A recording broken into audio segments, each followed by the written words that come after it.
There we go.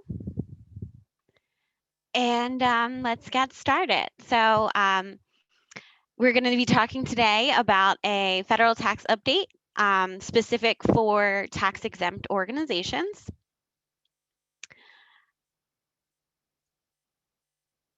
So let me get started. Here we go. Okay, so I'm Julia Flannery. I work at RSM US out of our DC Metro office. I have been with RSM for my entire career, and for the past 11 years have been working exclusively with tax-exempt organizations on tax work. I know that's kind of an oxymoron, but that's what I do. So today we are really going to just do an update of what, where we have been. So what happened in the past that is still impacting us today. Where are we today? So what has happened in the last 12 months or so, and where are we going? Where do we anticipate seeing tax exempt? What new updates are there coming out that we're expecting to come out in the next 12 months? So after that, we'll have about 5 minutes for a Q&A at the end. So we're going to get started first with a polling question. So I can, what category best describes your organization? So are you education, healthcare, other charitable organizations, association, nonprofit, in public accounting, or you just want to know more about exempt organization tax issues? So if we can do that polling question, that'll just give me some ideas on where, who's in the audience and kind of what to talk about. So Catherine, is that something that you are going to be able to do?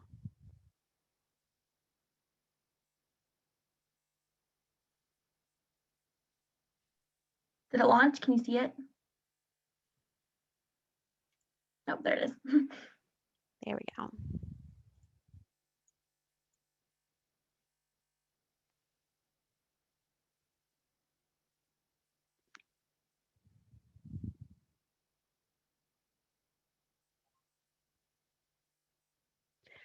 So I'll give everybody a few minutes to answer the question. I know that polling questions have to be answered in order to get the CPE. So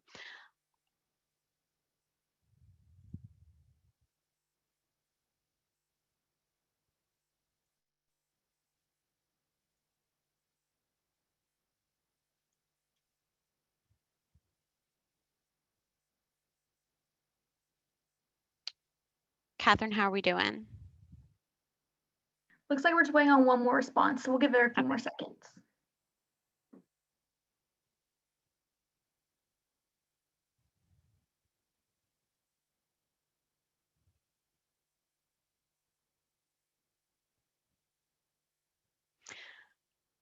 Okay, great. So we have a nice mix of everybody in here, a little bit of education, a little bit of healthcare, other nonprofits, and some other people who really just want to learn more about taxes. So always exciting for everybody. So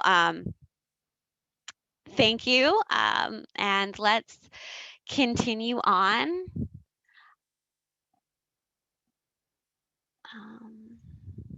There we go, where we've been. So what are we looking at? So we are, the biggest thing that I think we all talked about for, it felt like years, was the parking tax. So this was a huge impact on a lot of organizations.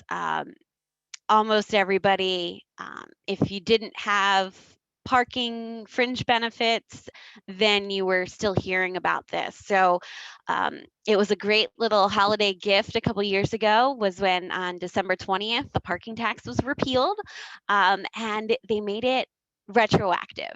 So what that meant was that it was, even though it was a law, it was repealed completely. So we were able to pretend that it didn't happen and go back and amend returns to take this tax, this fake disallowed deduction that had been put on all of the 990Ts. We were able to remove that and then file amended returns.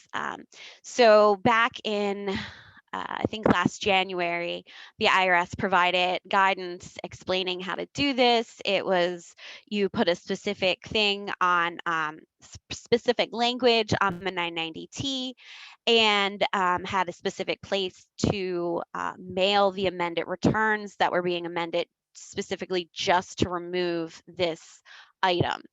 And so for a year or so now, these things have been filed. And then in March, when the pandemic hit and the IRS closed their offices for several months, those big service centers were closed, and it ended up with all of these paper filed amended returns were just sitting there waiting to be processed. So there was a huge delay on the refunds that were being issued. Um, I filed a lot of these for clients, and those refunds, some have been received, some have not been received, but they were delayed.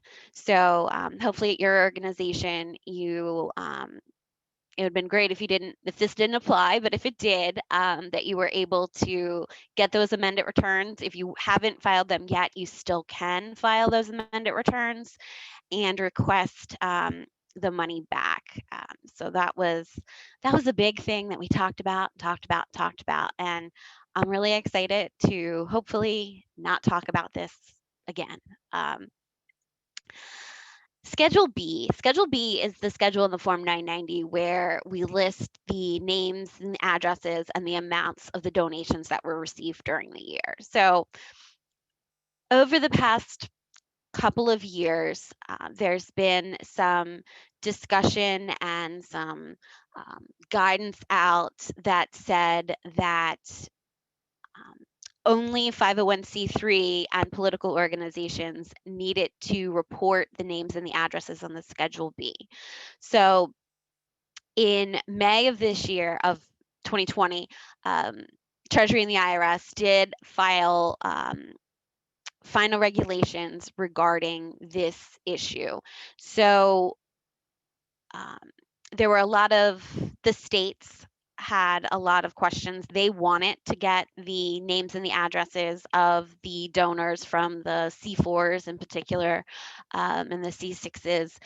They wanted to see who those donations were coming from and didn't like that the IRS said that they no longer needed to do that.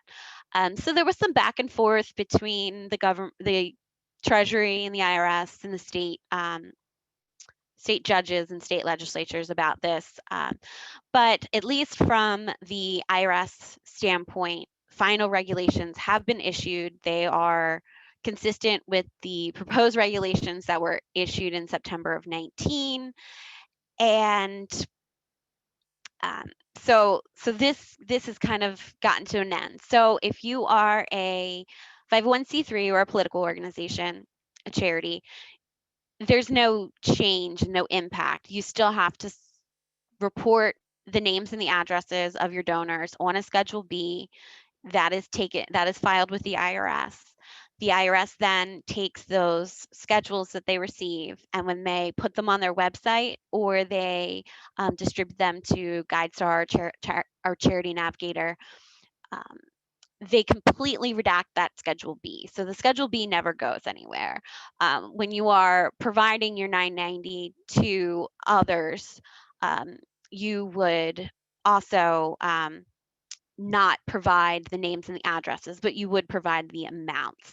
So, so there's no change there. But for the other organizations, C6s, C4s, they no longer have to even report the names and addresses to the IRS. They still have to include the names, or not the names, they still have to include the amounts. So they'll still file the Schedule B. It'll still have but in the name and the address, it'll just be blank, or it'll say NA, something like that, and just include those amounts. And then you would keep in your own records those other of those the names, so that if they ever needed it, they would be there. But it's no longer being required to be sent to the IRS. So um, that one is done. The next one that we've seen a lot of changes and talk about over the last couple of years is the Form 1023. The Form 1023 is the application for exemption to be recognized as a charity by the IRS. So this used to be a paper filed form, and effective February 1st, those applications must be submitted online at pay.gov. So there weren't big changes to the 1023. It was it's still very similar to the request previously, but there are a few new questions, and the order of those existing questions did change. So if you are planning to create a new charitable organization, the electronic form 1023 will now need to be filed.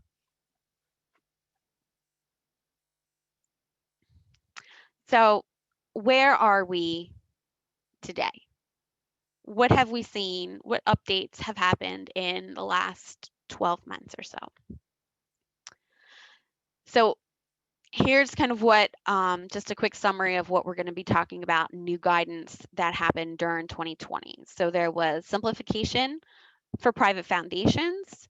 There were a lot of the COVID-19 relief provisions. Endowment tax went final, the final regulations for that tax. There were final regulations for the unrelated business income has to be siloed. Um, there are proposed regulations for excess compensation, and as of today, those final regulations were issued. There's updates for group exemptions and some changes to foreign reporting.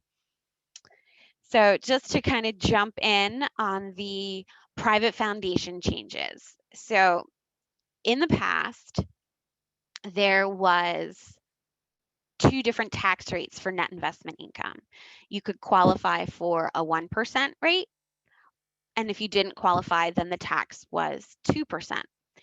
And this required a lot of planning if you to try to meet that 1% test.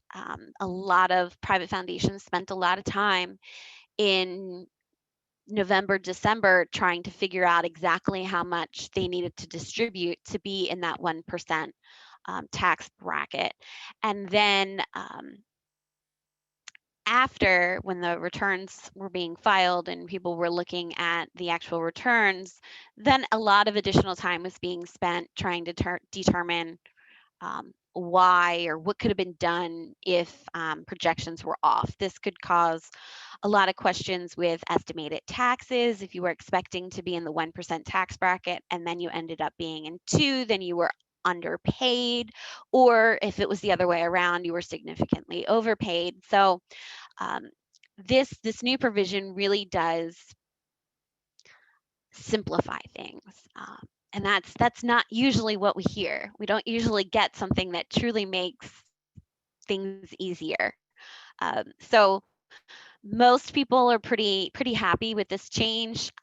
There's some who really like that 1% and can significantly have enough dollars that they do hit it every year. But really, this is a good thing, and it goes into effect for the 2020 990 PFs. So these are going to be going into effect starting with the filing season that we're starting in now. So 1/1/2020. So those calendar years. So that's an exciting thing for me and for a lot of other people too. COVID-19 relief. So there's a lot of detailed information about this. There's a lot of webcasts and CPEs that really just talk about each one of these programs. So we are not going to spend a lot of time going through all these different relief provisions, but this was the big thing that happened in 2020, the pandemic, and then impacting tax and tax-exempt organizations. Um, all these acts really did impact or could have impacted all of you. The first of those relief provisions was the Families First Coronavirus Response Act. And this act really required employers to provide mandatory paid leave to their employees. And then, so that was the benefit to help those employees who were sick or in quarantine and couldn't work. And then there were those payroll credits that were made available to help the employer pay for those mandatory paid leave provisions.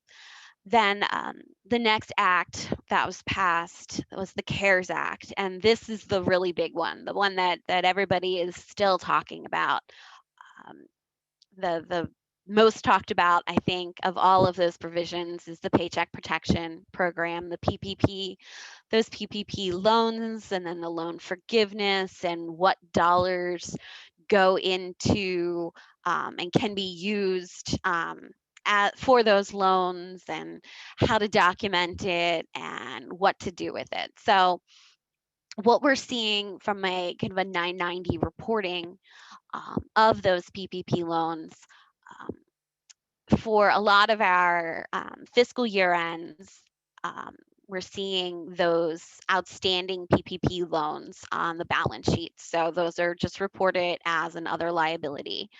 And then the 2020 instructions for the 990 have said that those PPP loan forgiveness, so if that loan is forgiven, then that will be reported as a government grant.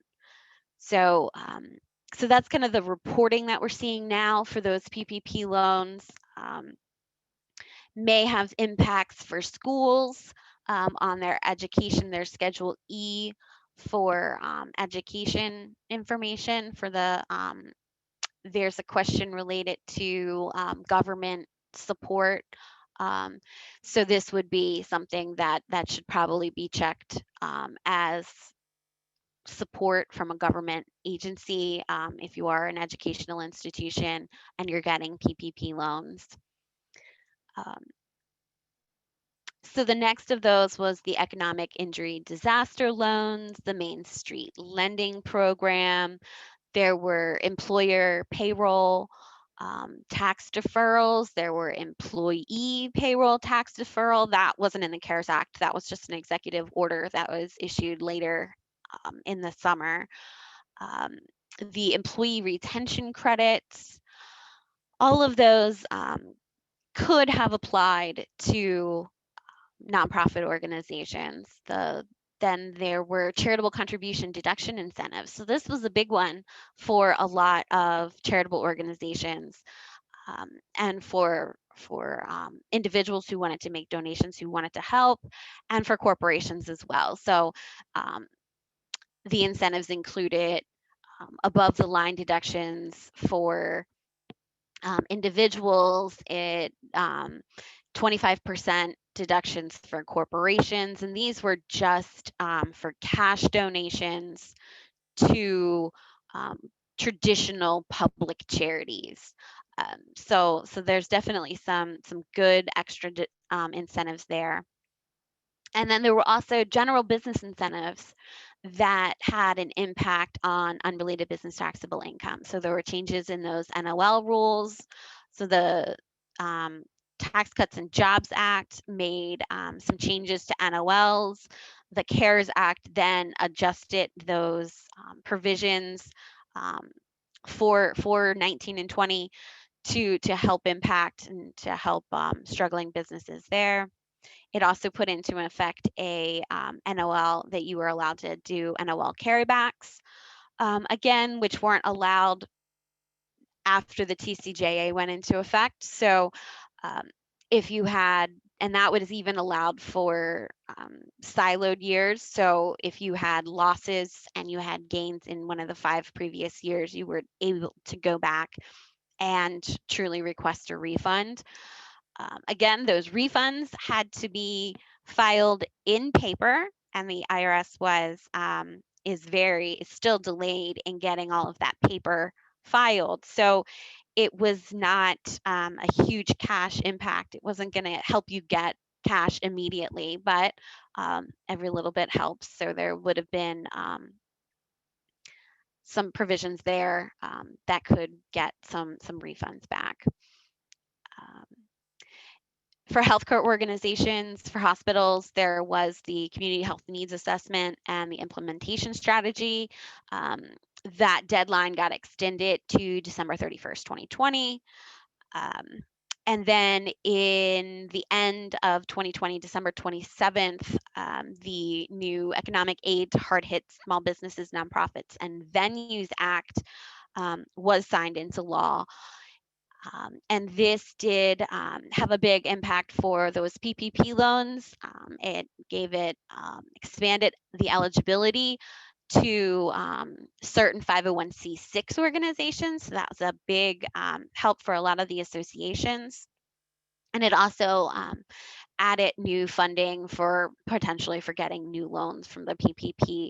And they also created this shuttered venue operator grants. So if you meet that definition and instead of applying for PPP, the next tranche of the PPP loans, you would apply for grants under this program.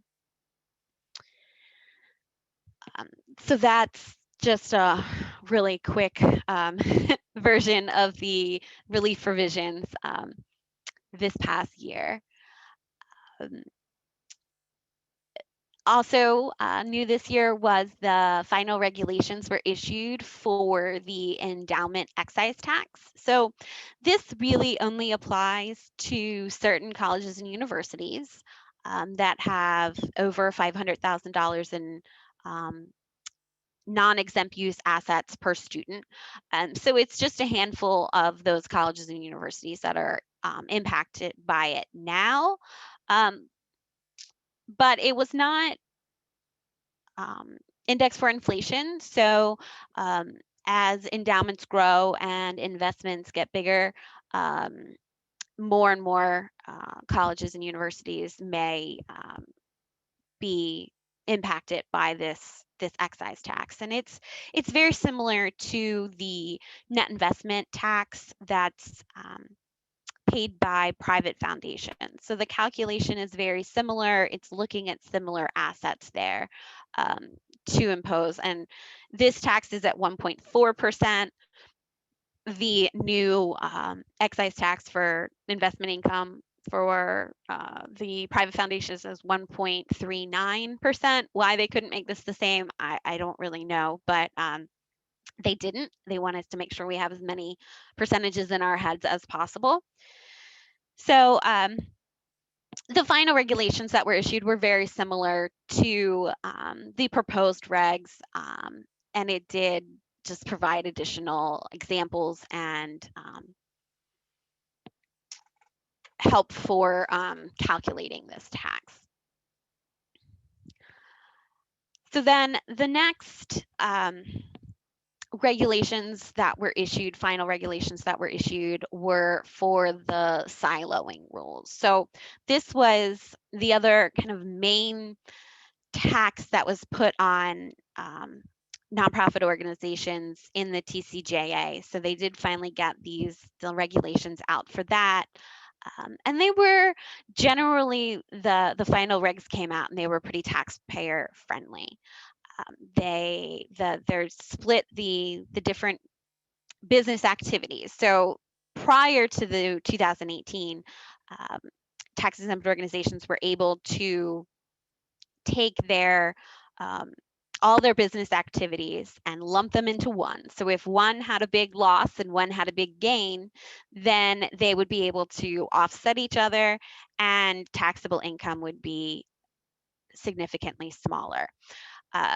With this new provision, we had to start siloing the different types of unrelated business income. So we have investment activities is one of the trusts, one of the silos, and um, the regulations did really help this out. So there's something called a qualifying partnership interest that you can just assume as an investment activity, and that is there's a de minimis. So if you own less than 2% of a partnership interest, then it's de minimis. It can just get lumped into your investment activities. If your ownership percentage is between 2% and 20%, then there is a participation test.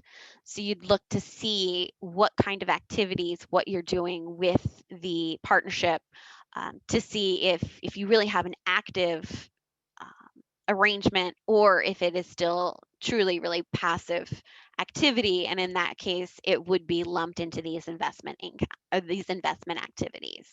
Qualifying S corps, same thing, debt financed income. So even if you have a large endowment with lots of partnership interests, and then you own a building and part of that is rented out and it is debt financed, then you can still lump all of that together as investment activities. Um, if you're a social club or a VIBA, you have different rules for unrelated business taxable income with your investment activities. Again, all of that stuff can just get lumped in with this investment activity silo, with this one business activity. And then the next way you're going to look at your activities is the use of the Nasix codes. And that was the biggest thing that the biggest questions that we always had as soon as this came out was, how do we determine that? How general can we be? And the final regs came out and said you can be pretty general. So the Nasix codes are up to can be 6 digits, and you only have to do the first 2. So instead of hundreds of Nasix codes to look at, you're really only looking at about 20 Nasix codes to try to fit your activities into. So that was really helpful in um, allowing us to aggregate a lot of different activities. And then there's other special categories listed out in the regs for specified payments, insurance activities, things like that. So um, generally, the final regs were in line with what we had seen, but were also very generous and good taxpayer friendly. Um, the regulations also now give us an ability and explain in the instructions how you can change a NASIC code. So if you had done it a certain way, there are explanations and ways for you to change that code and move the activity from one silo to another. Net operating losses was also a question that a lot of us had. How do they want to order them? And really, there was a lot of flexibility provided in those updates that allow us to use those NOLs very flexible. It was very flexible in how we can use those NOLs and allocate it to maximize their use. So that was good news there. Another question that we would always be looking at was how to report the siloed or aggregated UBI activity on the Schedule A public support test. So there's a line on that support test talking about how to update your UBI, and you have the option. So you can either use the siloed or the aggregate amount of that to complete your public support test. So they did answer that question, which was great. They are effective for tax years beginning on or after December 2nd, 2020. So that was when they were officially written and in the register, was December 2nd. So those have now been on the books for about a month and a half. So then we're going to have another polling question. And the question is, did the 512A6 siloing rules have an impact on your unrelated business taxable income? So as a reminder, I just want to make sure everybody completes their polling questions so that you can get your CPE credit.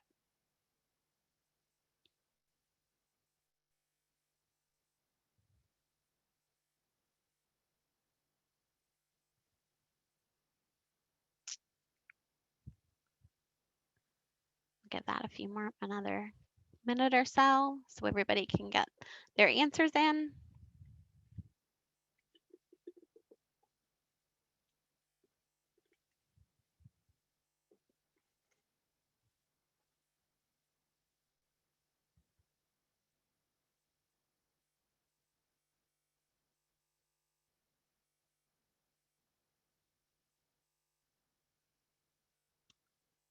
Okay. And it looks like most people, there was no impact. And then there was one who definitely saw that. And, you know, that's kind of what I've seen as well with the organizations that I work with my clients. Most of them, there's no real impact. They may have only had one or two activities. It was either all investments or all advertising. But I had one or two where it just we had those big losses that were offsetting income, and it was just wow. It really had a big impact on those organizations. So I but those are here to stay, I think. So I don't think we're going to be able to get out of those, but I think most people didn't see a big impact. Okay. Moving forward, now we're going to talk about excess compensation excise tax. So this was another TCJA tax that was added for tax-exempt organizations, and we did get the proposed regs this year, but the final regs came out last week and are officially published today. So from what I heard, there were just some clarifications and some new examples when compared to the temporary regs. But given they were published today, I have not completely read them yet. I'm just relying on articles that I've seen from other people. So what is this tax? So this is a 21% excise tax on tax-exempt organizations for remuneration paid over $1 million to a covered employee or an excess parachute payment paid to a covered employee. So a covered employee is your top 5 highest paid employees for that year, but it's based on the remuneration that is explained in these regulations. It is not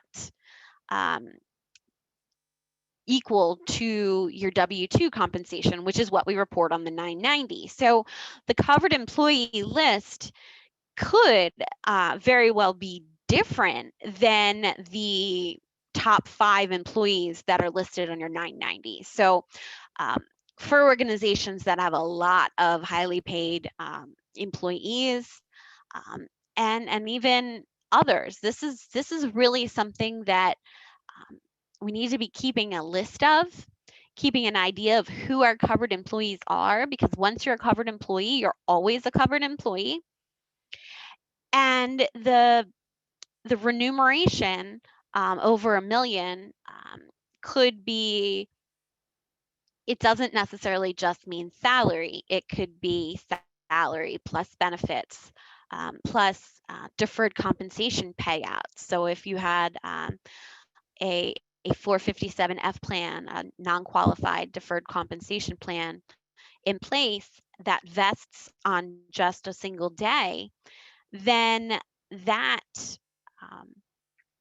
that could be impacting your organization. So let's say that could the 457B, so the deferred compensation, when that vests, it goes into the W-2, and that can push an employee over that $1 million threshold. And then the tax-exempt organization, so this is a tax on the organization, not on the employee.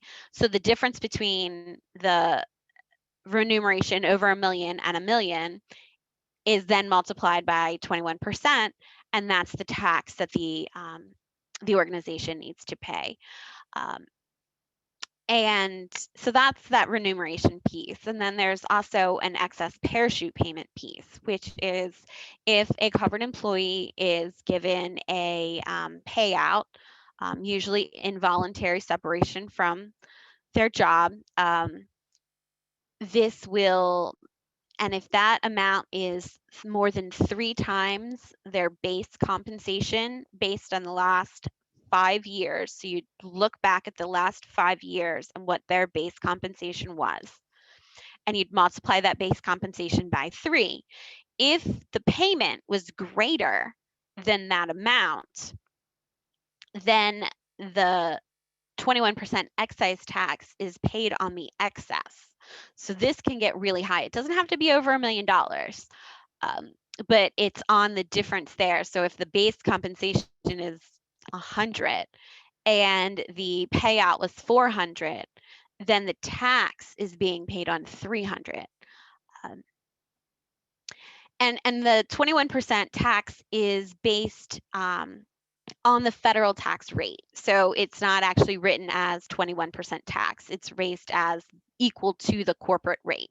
So if the corporate rate goes up, it was at 35%, and if it goes back to higher than that, then this tax rate will also increase. So over the past year, this has definitely been something that we've been looking at a lot, and there's a lot of kind of hidden issues that we're seeing. One of the big things that we see is in severance payments. So with a severance payment, for income tax purposes and for W-2 reporting, you can pay it over a series of time, over a period of time. So it can then go into different tax periods. So you could pay maybe 500 now and 500 6 months from now, then 500 6 months after that, for a total of 1.5 million. And it would potentially never be over, the W-2 could potentially never be over $1 million. But the definition of remuneration does not allow for that exclusion. So if that, you have to look at the entire severance agreement and determine at that point if there is, if it is over $1 million. You look at all the series of payments, you do a present value calculation. You would look at the other benefits that are in there that may not be taxable, like COBRA benefits or other placement services. All of those types of things would go into that total remuneration package and could potentially be over $1 million for that covered employee. So those are kind of ways that, even though you're saying, oh, nobody gets paid at our organization over $200,000, so this is never going to apply to me.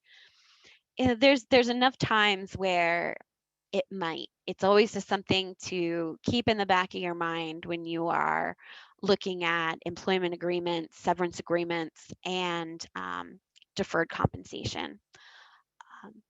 The excise tax, so this is paid on a Form 4720. It's not paid on a 990. It's not paid on a 990T. That 4720 has the same due dates, though, as your tax returns. So if you are extending, as a lot of organizations do, this form needs to be extended as well, and the tax needs to be paid prior to that for calendar year end, May 15th due date. So that definitely could need to be looked at and just really encourage everyone to just keep this in the back of your mind because it can sneak up on you, and um, the taxes are pretty big. And then if you have to add interest and penalty on top, it's not it's not one of those good ones. So keep your eye out for this one. Uh, Other updates, there were changes, there were proposed updates to group exemption procedures. So during 2020, the IRS spent some time um, looking at these group exemption rules. At this time, they're not accepting any new group exemption requests. Um, there's some changes to how many subordinates you can have. The subordinate and the central organization have to have the same 501c description, so they could all must be C3s or C4s or C6s. You can't have a mix.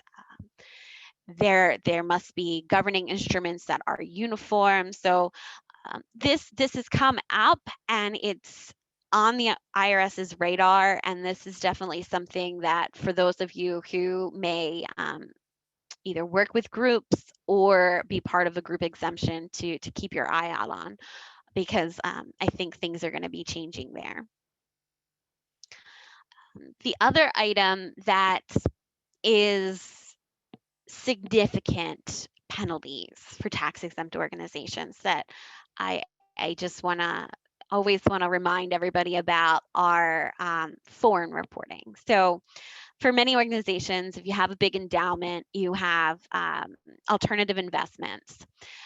So if those alternative investments are in partnerships, then you will look through from those K1, you'll receive K1s, and from those looking through those K1s, if the partnership is then investing in foreign activity, then those attributes flow through to your organization, and you may have filing requirements, 926s, 8865s, coming through from those K1s. So it's important to look at those K1s and not just at the face. All the footnotes in the back, all the details are really where this information would be. And then there's also foreign reporting if you have a foreign presence or foreign activity.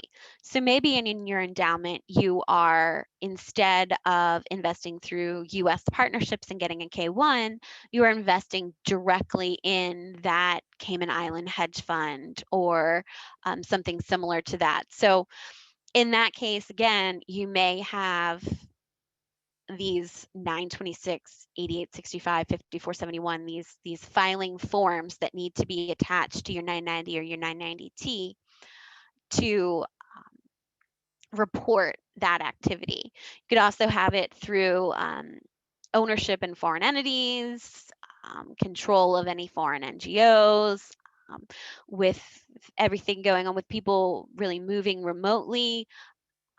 This past couple of months, they're just in an employee presence in a foreign jurisdiction for a certain amount of time could create um, activity and a foreign presence there that need to be reported. Um, Also during the year, there were changes in the delinquent international information submission procedures. So these were the procedures that were followed if these information forms weren't filed in the past. So if they were missed, you could go through this program and you would file all the forms and request abatement from those penalties. And um, what we would do is we would always include a reasonable cause statement with the delinquent returns. The new procedures say that you should still do that, but the IRS may not read that reasonable cause statement. They may automatically issue penalties, and then you'd have to come back once you got the penalty notices and resubmit the reasonable cause. So it's really important to be on top of these foreign reporting and get it done correctly the first time and not have to kind of go back and try to fix it. So again, with the penalties this high, it's really important for organizations to be on top of this. So where do we think we're going? So each year the IRS will provide a priority guidance plan for their upcoming fiscal year. So fiscal year 2020 or 2021 ends September 30th. So these are just a list of all the items that they are working on this year. So where are the IRS's priorities in getting everything out? The 4960 regs at the top, those have come out as of today. But you can see there are a lot of the things that we've already talked about are on here. The group exemptions, expect to see more from the IRS on those. LLCs qualifying for exemption. So there's definitely some rules there about LLCs and whether they can be a separate 501c3, or if they're a single member, they're kind of disregard it for tax purposes and take on the attributes of their parent company. Final regulations for 509A3, those supporting organizations, private foundations. There's definitely a lot of talk at the IRS about private foundations and activities with their disqualified persons, so they're insiders. Donor advised fund regulations, these have been, I think, on the list for a very long time. So we're all anxiously, if you work with donor advised funds, this could be a big impact to those organizations. Regulation disclosures for the states, and additional information on church audits are all in their priority guidance plan. So then part of their program letter for compliance strategies. So what are they really looking at in their audits and things like that? They are looking at those conservation easements. Those are always in the news. From what we have seen, haven't seen many of these with tax-exempt organizations. What they seem to be going after are the individuals, the partnerships that are really getting a lot of benefit from these tax deductions for the conservation easements. Our private foundations, again, are definitely getting looked at for activities with their interested persons. I think for a long time we never saw audits of private foundations, and those are definitely starting to pop up now. The excess compensation, the excise tax. So there were, when this first came out, so for about a year ago, a lot of organizations, an organization, if you had over $1 million in compensation on your on your 990, the IRS sent you a information letter just telling you, hey, guess what? We have this new excise tax. We saw that you happen to pay your CEO greater than $1 million. Make sure you're filing this if it applies to you. So they did have those information returns out there. Now, because of the differences, I don't know how they're not going to be able to compare the information on the 990 to the excess compensation, because the calculation is not based on W-2 compensation. But it's definitely a good place to start. So if you do have people close or over and you're not filing an excise tax for them, make sure that there's work papers and that the information on your books and in your records is clear on why the tax was not owed. Looking at W-2s and 1099s getting issued to the same person, I think that that's always an issue. Again, if you're an organization and you're issuing both, make sure your files show the change and why. And then the IRS does have a website that will be updated quarterly with any additional strategies that they're seeing. So, looking ahead, what else do we see on the horizon? Many of you are probably looking at these things right now, the 1099 NEC. These are new this year, non-employee compensation. They are due on February 1st. And they basically took that piece out of the 1099 miscellaneous and created its own form. So the non-employee compensation piece is due February 1, but the 1099 miscellaneous, it's now reporting other income, it's reporting rent and other kinds of payments. Those do have these new due dates of March 1 and March 31st, depending on the way you're filing them. Another new item is a 1024A. This is the application for exemption. It's for recognition for 501c4 organization. So C4s would now file. They have to use this new electronic filing process, similar to last year. We got the 1023 was done electronically. Now we have the 1024A, which is being done electronically. If you are using this, if you are requesting this exemption, again, the questions didn't change, but the ordering did, and there's a new process. There is available, so it's available now, but you have until April to still file some in paper if you already have them started on paper. There's new e-filing requirements for tax-exempt organizations in 2021. So make sure that you're going to see a lot more requirements for e-filing, those 990s, 990 EZ, 990 PF, and then the 990T got a new design, and it now is available for electronic filing in 2020. I have looked at the new form, but haven't actually kind of gone in and filled any out yet. So that'll be a new challenge for this year. So then we have our last polling question. So what are you looking forward to the most in 2021? More changes to tax law? I mean, I don't know that it's no longer 2020. I mean, first couple of weeks of 2021 have been a little exciting. A vaccine, maybe you've already had a vaccine. And I think this one's going to be my favorite, is the kids going back to school. So I'll have everybody a chance to pick their favorite, and we can wrap up afterwards with some Q&A.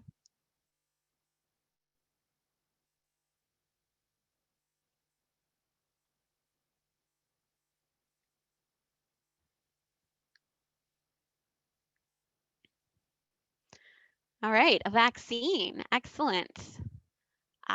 That's the winner. So, and at this point, we are ready for Q&A. Can stop sharing. See if there are any questions.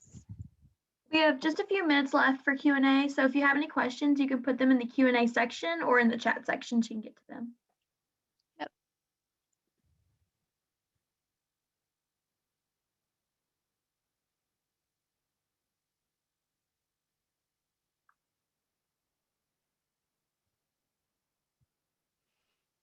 What is the silo? So the siloing rules are the rules that that's what they're kind of calling the separate business activities. So when the new provisions were made that we had to separate the different types of organizations, what just generally in the industry we've been calling silos. So you have your silo 1 of investment activity, silo 2 of advertising activity, silo 3 of controlled payments or something. So that's just kind of the way that we've been what we've been referring to as those separate business activities and how we're breaking them out.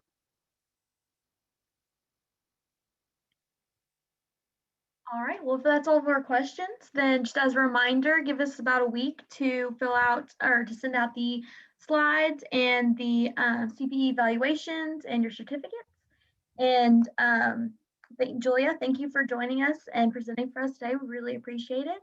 And for those who are participating in our next webinar, it will begin in a few minutes, and there'll be a separate link that you should have received in your email. Thank you.